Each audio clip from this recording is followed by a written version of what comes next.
JUI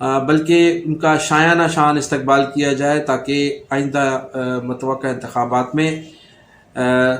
Pakistan مسلم league نون اور JUI مل کر حکومت بنا سکیں۔ ناظرین، اب ذکر کریں گے تارکین وطن کے حوالے سے، جو وفاقی حکومت کی جانب سے تارکین وطن کو جو غیر قانونی طور پر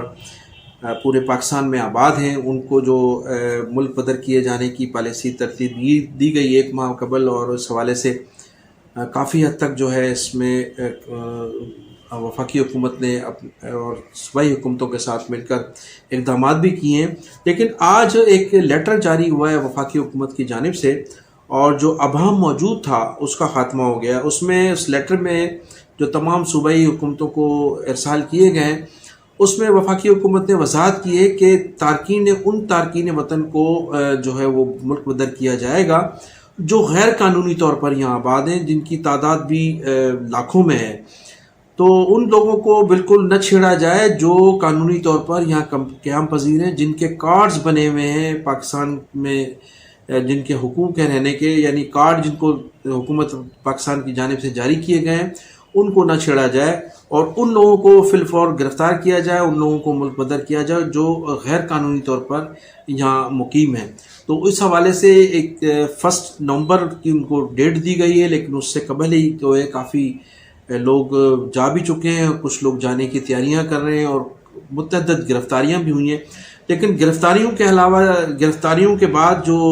ہمارے قانون نافذ کرنے والے اداروں کو شکایتیں ہیں وہ یہ ہیں کہ ہمارے ایجنسیاں اور خاص طور پر رینجرز جن افغان پناہ گزینوں کو جو غیر قانونی طور پر یہاں مقیم ہیں یا جو غیر قانونی طور پر رہتے ہوئے غیر قانونی کاموں میں ملوث ہیں، ان کو گرفتار کرتے ہیں۔ جب ان کو گرفتار کر کے پولیس کے حوالے کیا جاتا ہے تو پولیس ان سے بھاری رقم لے کر چھوڑ دیتی ہے۔ یہ شکایتیں روز بروز بڑھتی جا رہی ہیں، اور اس حوالے سے ہمارے اداروں نے وفاقی حکومت کو لکھ کر بھی دیا ہے، صوبائی حکومتوں کو بھی آگاہ کیا گیا ہے، لیکن ابھی تک ان ایسے پولیس افسران کے خلاف کوئی کارروائی عمل میں دیکھنے میں نہیں آئی جو اس قسم کے لوگوں کو گرفتاری کرتے ہیں اور پھر پیسے لے کر چھوڑ دیتے ہیں۔ ایک تو یہ شکایتیں پولیس سے، اس کے علاوہ عموماً پولیس جو ہے ان سرمایہ داروں کو بھی تنگ کر رہی ہے جو قانونی طور پر یہاں رہتے ہوئے بزنس کر رہے ہیں۔ تو اس حوالے سے اس لیٹر میں وضاحت کی گئی کہ ان لوگوں کو بالکل تنگ نہ کیا جائے جو قانونی طور پر یہاں قیام پذیر ہیں۔ اچھا، اس میں جو افغان پناہ گزینوں کے حوالے سے جو سلسلہ شروع ہوا ہے، خاص طور پر غیر قانونی طور پر جو مقیم ہیں، اس میں اب سندھی قوم پرستوں نے بھی سخت احتجاج شروع کر دیا۔ انہوں نے کہا کہ اس سلسلے میں جو تھوڑی بہت کوتاہی ہے اس کا بھی خاتمہ کیا جائے، اور سندھی قوم پرستوں نے 2 روز قبل جو ایاز لطیف پلیجو صاحب کا بھی حیدرآباد میں جلسہ تھا، اور انہوں نے اس جلسے میں جو ہے وہ بالکل کھل کر یہ بات کی ہے کہ کراچی سے لے کر کشمور تک جو 700 کلومیٹر کی جو یہ پٹی ہے، اس پر 8 کروڑ سندھی آباد ہیں۔ انہوں نے کہا کہ ان لوگوں کو میں چیلنج کرتا ہوں، ان لوگوں کو یہ میں میسج دیتا ہوں کہ خدا را ان 8 کروڑ سندھیوں کو تنگ نہ کیا جائے، اور جب 8 کروڑ سندھی اٹھ کھڑے ہوئے تو پھر ان لوگوں کو کہیں جگہ نہیں ملے گی۔ ایاز لطیف پلیجو صاحب نے مولانا فضل الرحمان اور ایمل ولی خان کا نام لیے بغیر ان کو کہا کہ زبان کی بنیاد پر ان غیر قانونی طور پر جو مقیم ہیں ان لوگوں کی حمایت نہ کی جائے، کیونکہ ان کی وجہ سے آپ خود بھی متاثر رہے ہیں، آپ کی پارٹیاں بھی تباہ ہوئی ہیں، آپ کے یہاں بھی جو ہے وہ بم دھماکے میں ہیں، اور انہوں نے بہت کچھ ان کو شدید جو ہے تنقید کا نشانہ بنایا ایاز لطیف پلیجو صاحب نے۔ انہوں نے کہا کہ زبان کی بنیاد پر ان کی حمایت نہ کی جائے۔ آخر میں ایاز لطیف پلیجو صاحب نے اردو بولنے والوں سے بھی اپیل کی کہ وہ سندھیوں کے ساتھ کھڑے ہو جائیں، کیونکہ نہ صرف ان غیر قانونی جو تارکین وطن ہیں ان سے سندھی بھی جو ہے متاثر ہیں، بلکہ اردو بولنے والے بھی تمام شہروں میں جو آباد ہیں وہ بھی متاثر ہیں۔ انہوں نے کراچی کے حوالے سے بھی بہت سی مثالیں دی۔ پھر آج GSN قومی محاذ کے جو چیئرمین ہیں جناب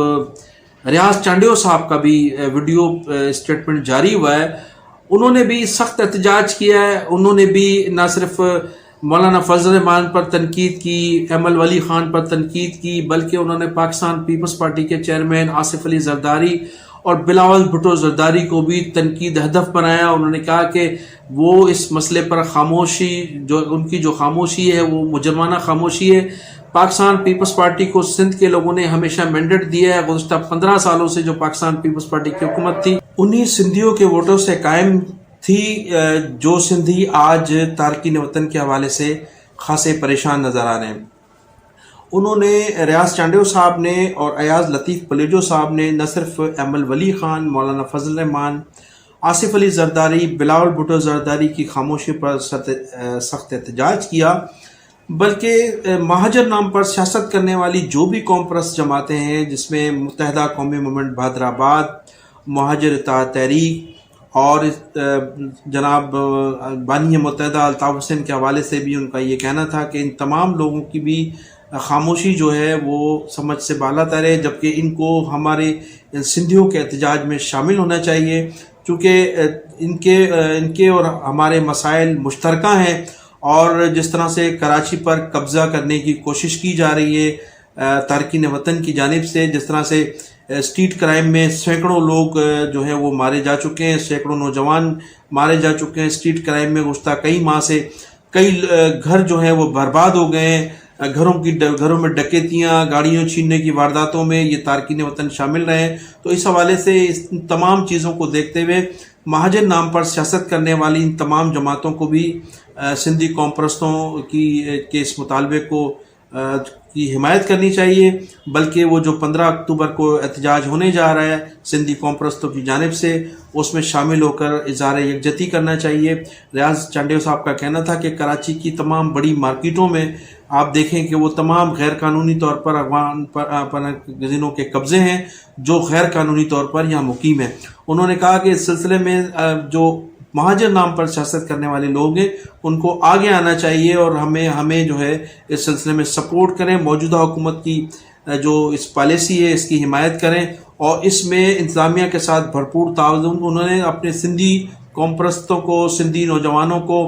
ہدایت کی کہ وہ اس سلسلے میں بھرپور تعاون کریں انتظامیہ کے ساتھ، تاکہ غیر قانونی طور پر جو مقیم لوگ ہیں ان کو کسی طرح سے جو ہے ملک بدر کیا جا سکے. انہوں نے کہا کہ یہ بڑا نازک موقع ہے، بڑا نازک مرحلہ ہے. اگر اس میں